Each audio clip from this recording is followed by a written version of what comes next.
Bonjour les frères et sœurs, bienvenue sur notre point 3. Nous sommes de retour pour un témoignage puissant. Et ce témoignage puissant parlera des propriétés des démons et les femmes. Vous voyez, nous sommes dans un monde très compliqué, où le diable nous tend des pièges avec toutes ces choses. Nous ne devons pas nous laisser avoir. Dans ce témoignage puissant, un homme va nous raconter ses expériences par rapport à toutes ces choses. Déjà, avant de nous expliquer sa vie, comment tout ça s'est déroulé jusqu'à ce qu'il puisse voir ce qu'il va nous dire ici. Écoutons. Quand je suis arrivé en Amérique, j'étais vraiment déçu par les églises de ce pays. Je faisais partie d'un groupe de plusieurs bergers de l'Amérique du Sud. Quand je suis arrivé en Amérique, j'ai vu beaucoup des enseignements hérétiques. J'ai réalisé que beaucoup de doctrines de la chair et du matérialisme étaient répandues et profondément établies dans ces églises. Ainsi, beaucoup de rassemblements et conventions étaient au sujet des appels de fonds, des collectes d'argent et des semailles. Il n'était jamais question de gagner les âmes ou de la repentance, mais surtout de l'argent. J'étais attristé par les églises américaines qui étaient dans cet évangile de la prospérité. Ils enseignaient la théologie de la prospérité dans tout le pays. Les églises qui se gardaient de cet évangile de la prospérité n'étaient pas des églises fondées aux États-Unis, c'étaient des églises de pays comme la Colombie, le Mexique, le Chili, le Brésil et d'autres pays pauvres. J'ai prévenu ces pasteurs de ne pas adopter l'évangile de la prospérité et de ne pas organiser de conventions de prospérité pour de l'argent avec ces pasteurs de la prospérité. Ces pasteurs ont fait la mission tout seuls. Après avoir reproché aux pasteurs nord-américains, je suis allé au Canada avec mon mari au Québec.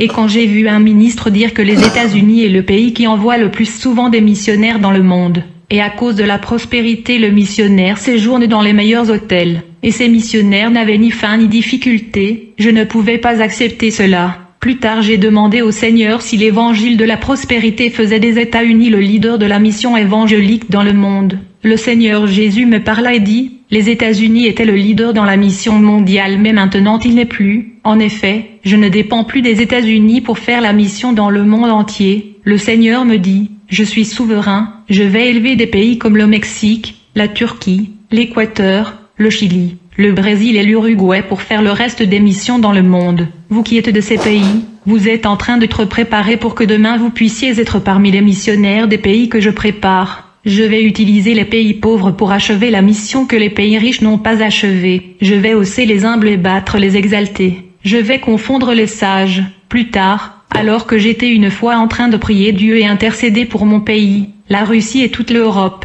dans ma prière j'ai dit au Seigneur, le réveil avait commencé en Europe par Luther. Vous avez utilisé cet homme pour ouvrir les yeux du peuple et il a traduit la Bible pour que les autres comprennent. Mais aujourd'hui je dis aux frères que les grandes cathédrales doivent recevoir des foules car ils sont maintenant vides, alors que j'ai intercédé pour les églises. Le Seigneur me donna une vision de l'évolution de l'église. Dans cette vision j'ai vu un boule de feu. Cette boule de feu a commencé son voyage et son trajet depuis le continent européen, mais je constatais que cette boule de feu s'éloignait de l'Europe. Chaque fois que cette boule de feu s'éloignait d'un endroit particulier, il y avait deux phénomènes. Le premier phénomène est que les gens étaient gelés et leur corps était durci, ils ne pouvaient pas bouger leurs mains ni leurs jambes. Dans cette vision j'ai vu plusieurs statues, mais ces statues étaient des gens qui étaient gelés et ils sont restés comme des statues de glace. La deuxième conséquence de l'éloignement de la boule de feu de l'Europe était l'obscurité. J'ai vu que le continent était resté dans l'obscurité, les gens étaient comme des statues, l'Europe était sombre, je ne voyais rien. Alors le Seigneur me dit, le froid qui est dans le monde est entré dans les églises, de nombreux ministères de la prospérité ont ouvert leurs églises en Europe. Mais les gens en Europe sont tellement riches et n'ont pas besoin d'argent. Ils ne sont pas intéressés par l'évangile de la prospérité. Les gens en Europe sont déjà prospères. En conséquence, les églises de la prospérité ont fermé et ils sont partis. Les gens ont besoin de la réconciliation avec Dieu. Ils ont besoin de l'amour de Dieu, de la vraie évangile, pour qu'ils soient restaurés et identifiés à ceux qui ont initié le premier phénomène du réveil spirituel et renaissance qui s'est produit dans le Moyen-Âge. Je regardais dans ce vision quand j'ai vu la boule de feu qui était comme le soleil se dirigeant vers l'Amérique centrale. Dès qu'il arriva dans cette région, il se répandit parmi ces peuples. En conséquence, ils ont reçu une grande autorité pour évangéliser dans le monde. J'ai vu la puissance de Dieu agissant en eux, et briser des chaînes de milliards de personnes parmi les peuples. Et les petits peuples se sont levés comme des géants de l'évangile pour exercer l'autorité de Dieu et ils ont formé une armée de vrais chrétiens. Plus tard, la boule de feu est allée en Afrique. Il y eut réveil spirituel dans le continent, qui a afflué, les prophètes guérissant les peuples, venant aux besoins de pauvres.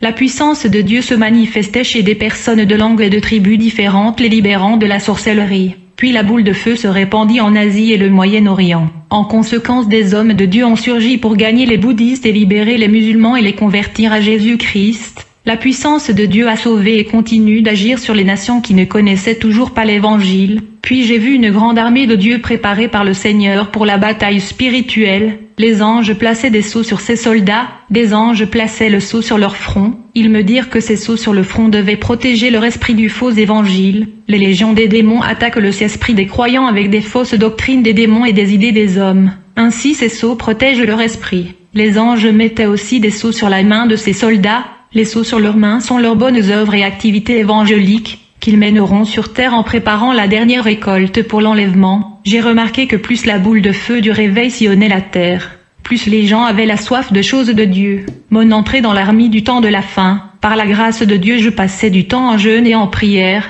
J'ai passé beaucoup de temps à pleurer dans le jeûne et la prière. Le Seigneur envoyait ses anges, je voyais des anges et des démons, mais un jour, alors que je priais, j'ai vu un démon apparaître devant moi dans ma chambre. Il était dégoûtant. Aussitôt qu'il apparut devant moi, il m'a dit, « Si tu ne retires pas ces maquillages qui sont ma propriété, je vais déchirer ta peau, je vais enlever toute la chair de ton visage qui ne va rester que des ossements. » Puis ce démon pointa ses ongles qui étaient semblables au couteau sur mon visage. Je pensais que rien se passerait parce qu'il est un esprit. Dès que l'ongle de son index toucha mon visage, il fut une petite égratignure. J'avais peur ce soir-là. C'était terrible pour moi. Dès que je me suis réveillée, j'ai raconté à mes parents cette expérience terrifiante. Le lendemain dans la nuit quand je dormais après mes prières, le même démon m'est encore apparu. Et cette fois il tenait un pot d'acide, il a menacé de le jeter sur ma tête. Il me dit, « Vous utilisiez ma teinture pour les cheveux. Donc vos cheveux ne vous appartiennent plus car il est coloré avec la teinture de cheveux qui est mon encre. » Le démon me dit, « Vos cheveux naturels sont le vôtre mais la partie de vos cheveux colorés avec la teinture de cheveux qui est mon encre sont les miens. Et donc j'ai le droit légal d'arracher et de déchirer mes cheveux de ta tête parce qu'ils m'appartiennent. » Quand le démon a essayé de renverser ce pot d'acide sur ma tête pour enlever mes cheveux, j'ai crié. Par conséquent mes parents ont accouru dans ma chambre.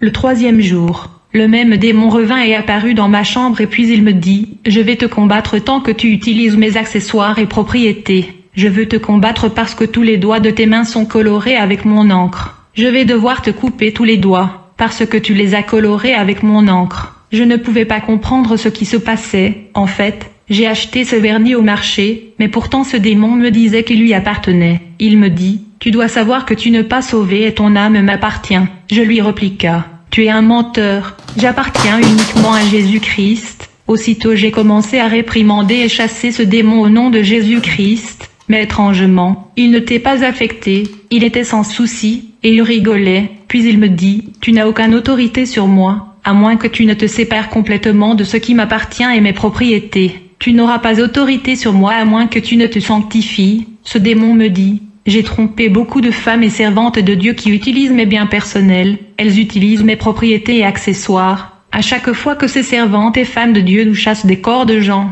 on fait toujours semblant de partir et quitter les corps, pour leur faire croire qu'elles ont autorité sur nous, mais en vérité nous prétendons de quitter les corps de gens. Ceci est une façon de le tromper, car en réalité ces femmes servantes et ministres de Dieu n'ont pas de pouvoir et autorité sur nous, en raison de nos propriétés et accessoires qu'elles utilisent. Ce démon me dit, « Quand vous utilisez mes propriétés, je vais prétendre quitter le corps quand vous me chassez pour vous faire croire que vous avez l'autorité sur moi, mais dans la mesure où vous avez sur vous mes accessoires, comme les maquillages et produits des beautés de nos marques, vous n'aurez plus de pouvoir sur moi, car vous utilisez mes marques. » Bien-aimé, ce jour-là j'ai essayé de chasser ce démon mais il a refusé de partir. C'est ainsi que j'ai réalisé que je n'avais aucun pouvoir sur lui. À bout du compte, ce démon me quitta seulement à cause de l'ange du Seigneur qui a atterri dans ma chambre par la souveraineté de Dieu, mais je ne pouvais pas le chasser. Mais cependant, la Bible dit, « Je vous ai donné le pouvoir de marcher sur les serpents et les scorpions, et sur toute la puissance de l'ennemi et rien ne pourra vous nuire. »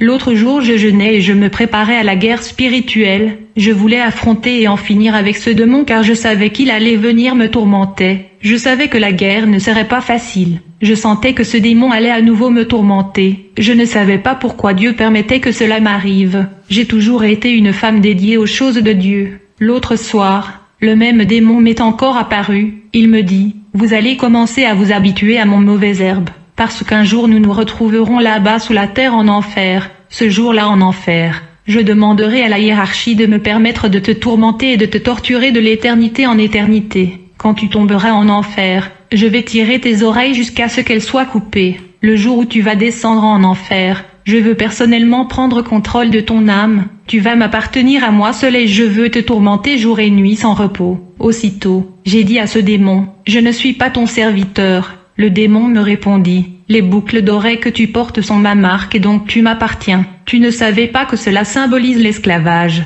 Tu ne savais pas que ceux qui osent le mettre sont mes esclaves. J'ai répondu à ce démon, je ne suis pas ton esclave. Le démon me dit, les anneaux que tu portes là sont ma marque. Tu m'appartiens. Je tentais de chasser ce démon mais ce démon ne voulait pas sortir de ma chambre. Je l'ai éveillé jusqu'à l'aube. J'étais dérangée et déprimée, jusqu'à ce qu'un ange du Seigneur est descendu. C'est alors que ce démon est parti. J'ai commencé à comprendre que tout ceci était la permission de Dieu. Il voulait m'apprendre une leçon, et je ne voulais pas comprendre que mon autorité spirituelle était affectée en raison de l'utilisation des accessoires de beauté qui sont les propriétés et biens privés de l'ennemi. Je ne pouvais pas comprendre combien j'aurais tant voulu me débarrasser de ce démon. Je ne comprenais pas ce que Dieu voulait me montrer. Ce jour-là, quand je me suis réveillée, je savais que j'avais aucune autorité pour empêcher ce démon de venir encore dans ma chambre pour m'embêter. Je me disais en moi-même, ce démon n'arrête pas de me dire que mes produits de maquillage lui appartiennent, et ils sont sa propriété. Pourtant les démons sont de menteurs,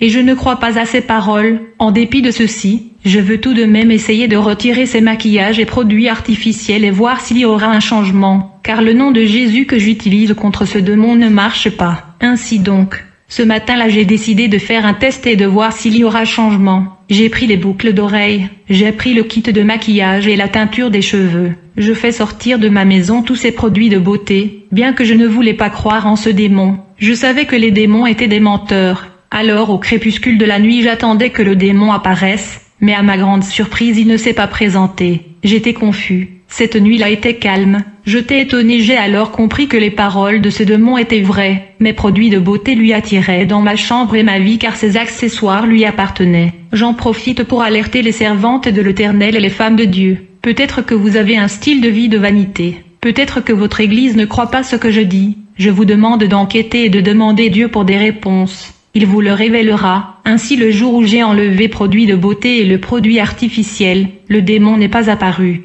Mais le Seigneur Jésus-Christ lui-même est apparu dans ma chambre à l'aube. Son corps était glorieux, il rayonnait de lumière. Mes yeux ne pouvaient pas regarder la lumière de son visage car il brillait et il couvrait mes yeux. Le Seigneur atténua la lumière de son corps pour que je puisse regarder sur son visage qui brillait. Puis le Seigneur Jésus me dit, « Ma fille, il est vrai que les démons sont des menteurs mais ce que ce diable vous a dit est vrai. » Jésus me dit, « Mon Père avait ordonné à ce démon de révéler l'erreur de votre vie. » Jésus me dit, « Je vous prépare à la guerre spirituelle et au combat. C'est pourquoi j'ai envoyé ce démon pour révéler votre erreur. » Jésus me dit, « Dans cette guerre spirituelle il ne suffit pas de faire le jeûne et prière. Il est impératif de vous sanctifier en enlevant tout dans votre corps et dans votre maison qui donne légalement droit ou la légalité aux démons. Vous ne devez pas permettre à l'ennemi d'avoir la légalité. » Jésus me dit, « Ma fille, vous devez apprendre que dans cette guerre il ne faut jamais baisser la garde en utilisant ce qui appartient aux démons car cela leur donne et augmente leur force contre vous. » Jésus dit, « Maintenant tu vas jeter tout ce qui est dans ta maison qui appartient à l'ennemi, afin de briser la légalité et la force que les démons ont sur ta vie. » Puis le Seigneur Jésus m'a montré une vision, dans laquelle une femme servante posait les mains sur les têtes des gens, et les gens tombaient au sol. J'ai vu cette servante de Dieu expulser des démons, et beaucoup de ces démons criaient et sortaient du corps des gens. Mais étrangement, j'ai vu que ces démons qui quittaient le corps des gens se tenaient du côté de ceux qui avaient été libérés. Ces démons qui prétendaient quitter le corps de gens rigolaient et se moquaient de la servante de Dieu. Je me suis rendu compte que quelque chose était très étrange. C'est alors que j'ai remarqué que la servante de Dieu avait des boucles d'oreilles, de maquillage. Ses lèvres étaient peintes avec du rouge à lèvres, et elle avait mis une robe serrée. Après que cette servante de Dieu avait fini de prier pour les gens, ces démons qui étaient encore à l'intérieur de cette église sont retournés dans le corps de gens qui pensaient être délivrés. Ces démons ont réussi à tromper la servante de Dieu qui n'avait plus de pouvoir sur eux. à cause des accessoires et de produits qui étaient leur propriété. Jésus me dit, c'est de cette façon que ces démons font croire aux servantes de Dieu qu'elles ont autorité sur eux, car s'ils refusaient de quitter le corps de Jean, les ministres vont chercher à comprendre pourquoi ces démons refusent de quitter le corps. Ainsi ces démons préféraient prétendre qu'ils ont quitté les corps de Jean, pour faire croire aux ministres servantes qu'elles ont autorité sur eux. Sinon ils chercheraient le Seigneur à savoir pourquoi les gens ne sont pas libérés. Ces démons savent que les prisonniers ne peuvent pas libérer les prisonniers. Les captifs ne peuvent pas libérer les captifs car ils sont tous dans la même situation. Seuls ceux qui sont libres qui ont le pouvoir de libérer les captifs. Afin de pouvoir libérer le prisonnier de Satan, vous devez être libre. Un prisonnier de Satan ne peut pas libérer un autre prisonnier de Satan parce qu'ils sont tous deux dans la même situation. Ils sont tous deux en prison. Satan a mis dans l'esprit de beaucoup de gens qu'ils étaient déjà libérés et sauvés, afin que ces personnes ne se libèrent pas du péché, meurent et se retrouvent en enfer. Jésus me dit, beaucoup de ces gens sous-estiment les pouvoirs des choses de ce monde. Ils pensent qu'ils peuvent utiliser mon nom et les démons leur seront soumis comme ça. Quand tu vis dans le péché, tu ouvres la porte et les espaces pour les démons dans votre vie. Dans ces conditions, vous ne pouvez pas utiliser simplement mon nom et s'attendre à ce que les forces du mal se soumettent. Jésus me dit, je donne autorité à mes disciples qui demeurent dans ma parole et font ma volonté. Je ne donne pas autorité aux rebelles qui vivent comme ils veulent. Beaucoup vivent dans la rébellion mais ils veulent utiliser mon nom pour s'imposer sur les démons, alors qu'il entretient les péchés qui sont la propriétaire du diable. Jésus me dit, ma fille, je te dis aujourd'hui que je vous donne le pouvoir de marcher sur le scorpion et les serpents. Les démons vont vous obéir quand vous les expulsez. Ils ne vont pas vous tromper comme ils ont trompé cette servante qui avait leurs biens et accessoires. Je vous donne la mission de préparer les femmes guerrières. Ces femmes de guerre et de prière seront la colonne de votre ministère. Quand le péché commencera à entrer dans les églises, votre vie et votre ministère restera sainte car les accessoires et les biens du diable ne seront pas là. Cette expérience était mon entrée dans la grande armée de la fin de temps. Le Seigneur me dit, dans les années à venir les démons vont lancer sur Internet un phénomène appelé réseaux sociaux. Jésus me dit, aujourd'hui vous n'avez aucune idée de ce que c'est un réseau social, mais ce réseau social sera mis en place par les démons et il détruira les mariages. Ce sera la cause de la prostitution, de la luxure et de la sensualité. Des hommes et les femmes vont trébucher. Les démons seront actifs dans la nouvelle invention qui sera appelée réseaux sociaux. À l'époque, je ne comprenais pas ce que Jésus disait quand il parlait de réseaux sociaux. Mais maintenant je peux expliquer mieux la révélation du Seigneur Jésus. Dans une autre vision, j'ai vu de grands sorciers effectuer des travaux de magie noire pour détruire les églises. J'ai vu des maisons bombardées par de mauvais sorts de la sorcellerie. Il y avait un nombre de chrétiens ensorcelés. J'ai observé de frères qui étaient affectés par ces envoûtements et mauvais sorts. Le Seigneur me fit voir que leurs vêtements étaient achetés par le péché. Ils avaient souillé leurs vêtements blancs. Et donc les sorciers pouvaient atteindre les frères qui ne vivaient pas une vie sainte. Ceux qui avaient ce vêtement sale souillé à cause du péché étaient atteints par l'ennemi. Car le péché est la légalité du monde de Satan sur la vie des chrétiens. J'ai vu des mauvais sorts et des envoûtements qui déviaient certains chrétiens et prenaient d'autres directions. Et quand j'ai regardé ces chrétiens, j'ai vu qu'il était habillé d'une armure semblable aux guerriers de la Rome antique. Cette armure était resplendissante et couvrait le corps de ce frère comme dans Éphésiens 6 et 11. Je vous dis que la sorcellerie va atteindre les croyants qui ne vivent pas l'évangile de la vérité et qui ne sont pas couverts du sang de Jésus. La sorcellerie ne peut pas pénétrer ceux qui portent l'armure de la parole et vivent l'évangile de la sainteté et marchent sur la voie de Dieu. Le diable peut toucher les biens des enfants de Dieu qui ne marchent pas dans la sanctification, mais ne peut pas toucher la vie d'un enfant de Dieu. Vous êtes morts et votre vie est cachée avec Christ en Dieu. Dans Nombre 22 et 12, Dieu dit personne ne peut maudire celui que Dieu a béni.